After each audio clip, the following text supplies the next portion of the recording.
There are days when I just want to escape my own mind, thoughts spinning endlessly, sadness sitting quietly, saying nothing, yet refusing to leave. I tried everything: music, long walks, distractions, but all of it only numbed me, never truly soothed me. Then one day, I listened to a talk by Zen Master Min Niem, a Vietnamese Buddhist teacher. The title was simple: Learning How to Handle Emotional Turmoil. But the message was profound. It wasn't theory. It felt like a gentle hand on my back saying, "Stay, breathe. You don't have to run." Since then, I've started learning how to be with myself, and today, I'd like to share that journey with you, one breath at a time. 1. Recognizing suffering. It's not what happens, but how we react. Zen Master Min Neem said, most of our suffering doesn't come from the world around us, but from our expectations, attachments, and comparisons. I used to blame others for hurting me. I'd think, if only they understood me, if only they treated me better. But I didn't realize that I was locking myself in the prison of my own expectations. Zen Master said, when we stop demanding that life follow our desires, we suffer less. That sentence struck me. For the first time, I began stepping back, watching my mind when pain arose, and I saw clearly. Suffering often came from one thing: wanting what I didn't have. 2. Returning to the present. Only this moment is alive. I lived so much in the past, regretting what was lost, and I worried constantly about the future, fearing what hadn't even happened.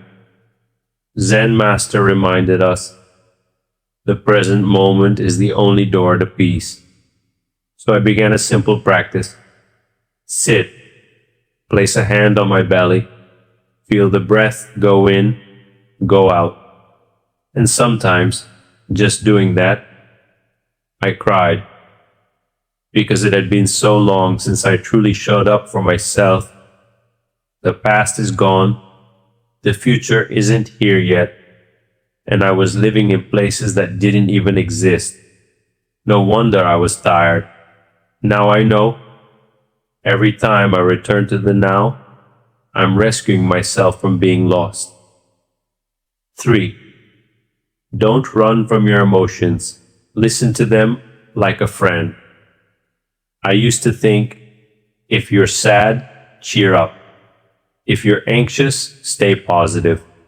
But the more I forced myself to stay strong, the more empty I felt inside. Zen Master said, emotions are not the enemy. They're messengers. They want to be heard. I remember the first time I sat down and whispered to myself, there is sadness in me. No judgment, no resistance. I simply let that sadness breathe. And surprisingly, when I stopped fearing my emotions, they stopped controlling me. Emotions are like waves. If you resist, they'll drown you.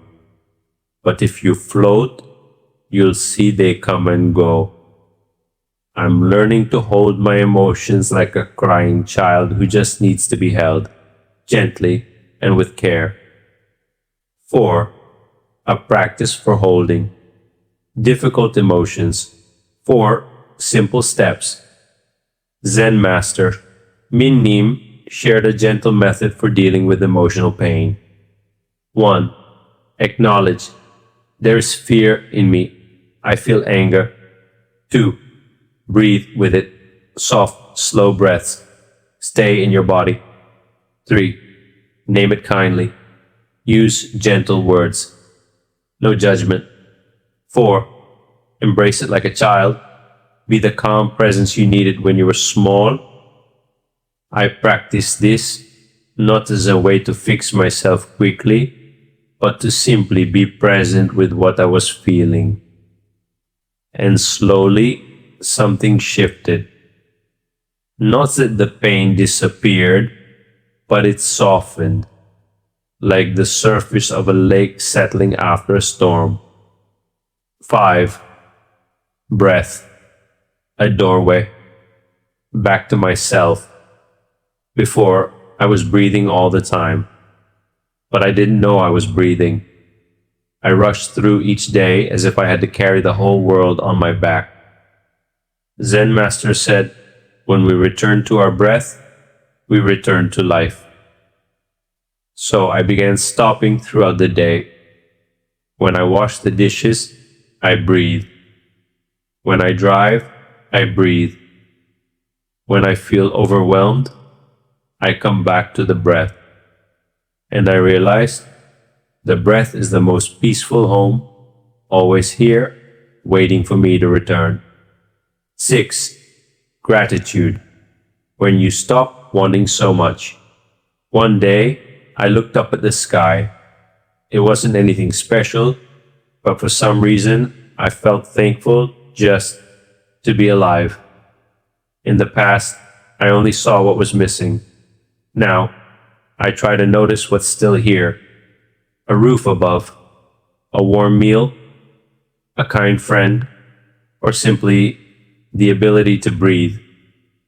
Zen Master said, gratitude doesn't erase suffering, but it makes it smaller.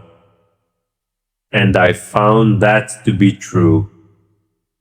When gratitude enters, suffering starts to loosen its grip, like smoke fading into the wind. I no longer try to get rid of sadness like I used to. I don't need it to disappear. I just want to be with it, and when it's there, when anger arises, I pause and breathe with it. When loneliness visits, I sit and listen, and somehow that presence is what brings relief. Not escape, but staying. If today you're in pain, please don't force yourself to be happy. Just know this: you're not alone. You can start with something simple.